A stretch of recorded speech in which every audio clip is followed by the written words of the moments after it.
कार्यक्रम में आप सबका स्वागत है। आज हमारे फाउंडेशन में होली है।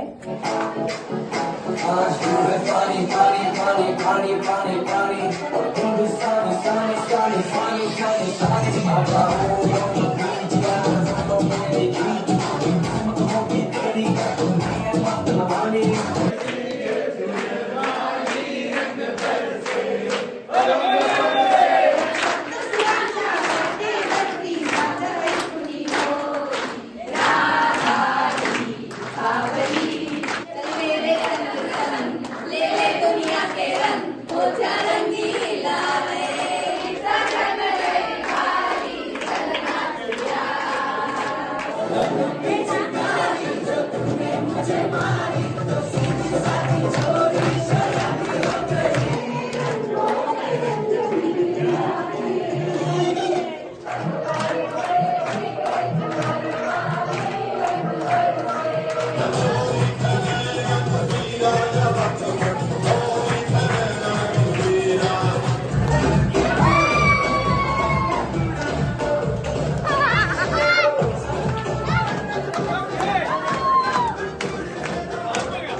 सरांच्या समोर बोलतोय।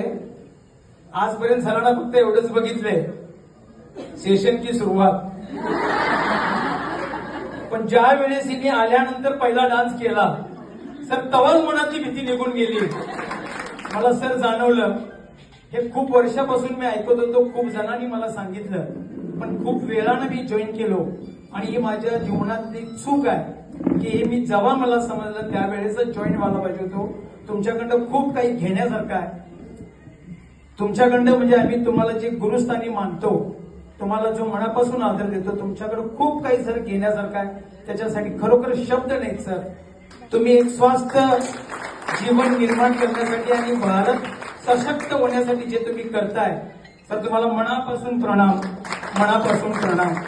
आज जे आम्ही रंग खेळलोय, म्हणजे इव्हन मी माझ्या नवऱ्याला आज पहिल्यांदा कलर लावला आणि हे सरांमुळे शक्य झाले। होळी खेळायचं म्हणजे एवढं इंटरेस्ट वाटायचं नाही, काय रंग द्या ते काय बेकार वाटायचं। आणि पण इथं आल्यावर की नाही खरंच इन्व्हॉल्व छान झाला। धन्यवाद सदा सर्व काळ मी सरांना हेच सांगते की आता सर आपल्यात आहेत, मिळून मिसळून आपल्यात राहतात, पण असा काळ येईल भविष्यात सर कुठं तरी लांब बसलेले असतील आणि 10 फुटावरून आपण बघत असू आणि त्यावेळेला आपल्या लक्षात येईल की आपण सरांच्या कितीतरी जवळ जात होतो, आपण सरांना नेहमी बघत होतो, सरांचा रंग उधळत होतो, सर आपल्याला हसवत होते, बोलत होते, सगळं शेअरिंग करत होते, आपल्याशी खूप मिळून मिसळून वागत होते। हे सगळं पुढे असणार आहे आणि हे नक्कीच असणार आहे। असं कोणत्याही प्रकारच्या कार्यक्रमामध्ये सर जे आपल्या स्वतःला झोकून देतात, आपल्याला झोकून देण्याची जी सरांची वृत्ती आहे त्यामुळे सरांना मिळालेली यश आहे असं मला वाटतं। तर वास्तविक पाहता माझी अशी अपेक्षा होती की याच्यापेक्षा जास्त लोक उपस्थित राहायला हवे होते। इथून पुढे राहतीलच अशा अपेक्षा व्यक्त करते। ते अरेंजमेंट करणाऱ्या सर्वांना मी धन्यवाद देते। परत एकदा सर्वांना धन्यवाद। आज आमचा आणि वेगळा प्रोग्राम असल्यामुळे मी आज येणार होते, पण सरांनी एवढ्या हक्काने सांगितलं की नाही यायचंच, त्याच्यामुळे मी आज आले। आणि जर मी आले नसेल तर खूप मोठं म्हणजे मिस केलं असतं असं मला वाटतंय। त्यामुळे खूप म्हणजे खूप एन्जॉय केले।